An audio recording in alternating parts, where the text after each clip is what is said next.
All right, this is our next video. Welcome back to my channel. Thank you so much for being here. It's been a while since I've been posting recently, and I have come back with absolutely nothing. I haven't learned anything, and I have not applied anything that I said I was going to apply. But guess what? That's the beauty. I'm putting excuses already, but that's the beauty of posting on social media, on YouTube, whatever it may be, is you don't really know what you're doing, but you do it anyway. No one's at the house currently, although it's still very loud. Rio's loud and whatnot, and the background is exceptionally dirty. So I thought this is the perfect time to make a YouTube video. I don't have my mic. I actually ordered a set of mics that should be here soon, so I'm really excited about that. But till then, I have no mic, so I'm just using my phone audio. I don't know what to talk about. I have no idea, and I don't know the direction of this YouTube thing. I don't know yet because I don't have enough experience in it. But I know that when you start something and you just give yourself the space to be curious, you're gonna inevitably find some type of groove, find some type of rhythm, and that's what I'm hoping to accomplish through just making these videos that have absolutely 0 point. And I'm sorry to be brutally honest with myself and with you that way, but that's the reality. I have no idea. So bear with me. I'm here. I'm still doing what I gotta do. I don't know. What can I even talk about? I mean, I could talk about Rio. That's one thing. If you don't know, Rio is my green cheek conure. She's right next to me. I would turn the camera, but then she would not shut up because once she gets attention, it just starts there.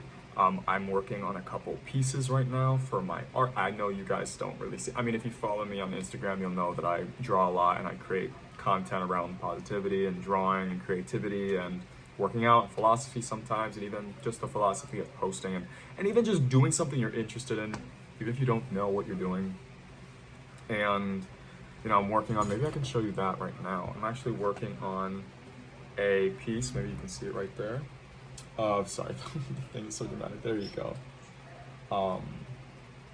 It's a secretary bird, which I'm super excited about.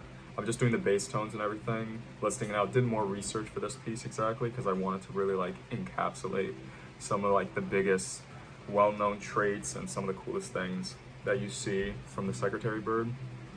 I really like how it's coming out. I want to do videos of breaking down my own process and what that looks like, except I don't know how to make those videos yet. And because of how quickly I'll just sit down and just draw, sometimes the thought of filming it is not really in my head, although that's something I eventually need to work through. I finished a book recently called The Never-Ending Story. I have it right here. Let me grab it. This is The Never-Ending Story. Well, obviously your edition is going to look different, probably, by Michael End. It's a really good book. It took me 2 weeks to read. Not that that's important. I just always base how interesting the story is based on how fast I can finish the book, because I feel like if you're reading and you can't really put down the book, you're gonna read it faster, and therefore that kind of means you're more interested.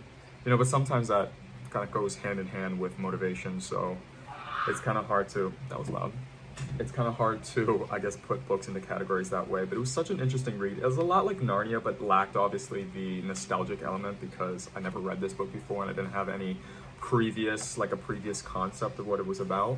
It's very interesting, It felt interesting because you're reading the story through the perspective of someone who's reading the story, who enters the story, but you're the reader on the outside, and it kind of references you every now and then talking. So it was interesting, but I was left with a lot of questions.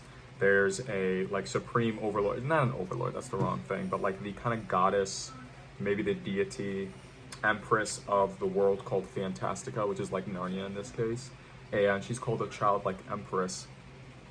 And I was just left with so many questions. I mean, obviously, not that many questions, but I just have lore questions. I want to know who she is. Apparently, she's not from the realm of Fantastica, which is kind of interesting. It's obviously there's lore about Aslan from Narnia, but you never really think. I mean, you think about that, but the lore's not really explained. You have to kind of do a deep dive in order to find that out. Anyway, but that is what's going on right now. I'm going to start a new book soon. My favorite book, which is called My Side of the Mountain, is a different edition. I actually have 3 editions. That's one, that's the book in Spanish, and now these are actually the 3 books. I didn't know it was a trilogy at all. But thankfully I was gifted these and I'm so excited to read them. I have no idea what they're going to be about. It says My Side of the Mountain. The second book is On the Far Side of the Mountain. The last one is Frightful's Mountain. Frightful is the Peregrine Falcon. But she's not like the main character, so that's why I'm just interested. I'm interested to see how this goes. I'm interested to read them. So excited, one of my favorite books, and getting the chance to kind of like live through it again. So excited. Anyway, that's what I have going on right now. Is a quick video, pretty much just a rant, listening to me talk, and any kind of life updates I have. Actually, I have a really big update today. To say today, I don't know if it's gonna be today, but I really desperately need to open my Amazon storefront because I want to move everything I have. I have a big cartel shop, if you didn't know, where I sell my prints, and they're available there. And I want to move to Amazon for so many reasons, but I have to get listings together. I have to, oh, that's really loud. It's okay. I have to get listings together. I need to do all sorts of things. Another thing is because I would say 2 or 3 of my prints right now, and I come out with prints all the time, I don't have in physical copies. I just have the files, you know, because you can print on demand. You need to have the physicalized print and send Amazon Center proof of its existence before you can make a genuine listing. So it's a little complicated. So there's some things I need to get together, but thankfully I have the brunt load of everything taken care of. Now it's just the fun stuff, which is still could be a little bit stressful, especially if you have perfectionism, especially if you want it to look exactly one way. But I'm trying to remove all that stress off me and just think, how can I start? Even if it's imperfect, I can always upgrade. I can always get better as it goes. And I think it makes the most sense for me to just like sit down, put some listings together, write my descriptions, have everything down, do a little studying of what a good listing on Amazon looks like, and then just pedal to the metal, try it out. So I'm super excited about that. I feel like there's always something that we all have in our minds, something that's kind of like nicking at us that we know is the next step to take. We know it's something that we should be doing, but we kind of just for some reason procrastinate, and I don't really know why. Maybe it's out of fear, is it out of pride, is it out of perfectionism? You know, all these things kind of collect in unison in some kind of way, but I don't know. But I'm excited to explore every dimension that might bring me, because I'm really excited just to see what this year has. But first book is down and read. I think the second book, I'm rereading my favorite book, like I just said, My Side of the Mountain, in Spanish, because I would like to just, you know, I speak Spanish and I am bilingual, but I would say comprehension in terms of my grammar, my ability to read is like a B1 level. If you're unfamiliar with the levels of like understanding a language, there's A1, A2, B1, B2, C1, C2. Just to give you some context, the average native speaker of a language will speak in C1, not even C2. C2 is like English Pro. It's like Spanish Pro, right? Where you use very formal language. That's usually reserved for more, I would say, people of a higher class, I guess, it's like socially speaking. We're using perfect grammar, not using any slang, etc.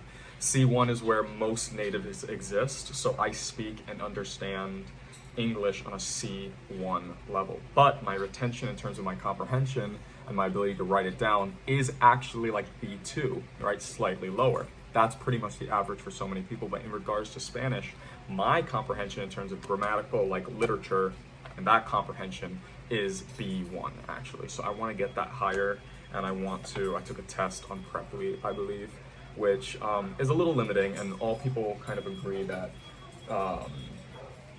fluency tests can be a little interesting. It's kind of like BMI, you know, like it tells you whether or not you're at a healthy body fat percentage, but it doesn't say whether or not you have like your composition. Do you know what I mean? Sorry, not body fat, weight for your body, but not whether it's muscle or etc. Anyway, pointless. But I took that test and I just want to increase that a little bit more.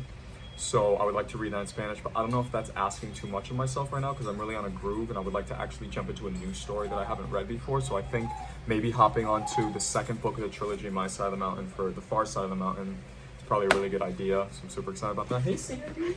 Oh, my book just fell. So yeah, that's what I have going on right now. I know this video didn't really have any kind of rhythm to it besides me just talking, ranting, and I hope you enjoyed anything I might have shared.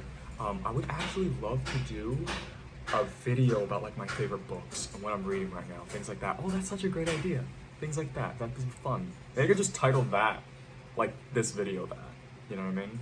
That's okay. You see, if you hop on something, if you don't have like a North Star that you're pointing to, you don't really know what you're doing, you could still make something out of it. But you would have never had that opportunity if you didn't just take the first step. And my step was turning on my ring light and clicking record. So anyway, thank you so much for being here today. Thank you for listening. If you got through the whole video, I appreciate you so much. Please subscribe to I'm filming video. Please subscribe, please like, and please share. Not that this is shareable content currently, but that's okay. I would love to hear from you if you guys are interested in knowing more about my life. I know I haven't given you enough context to even care, but if you do for some reason, I would love to see your comments. I would love to make videos based on what you guys are interested in seeing, and I'm so excited. So thank you so much for being here. I'm just going to post this. I'm not going to overthink it, and I appreciate you guys being here with me and listening to me, and I love you, and I shall see you in the next video. Bye bye.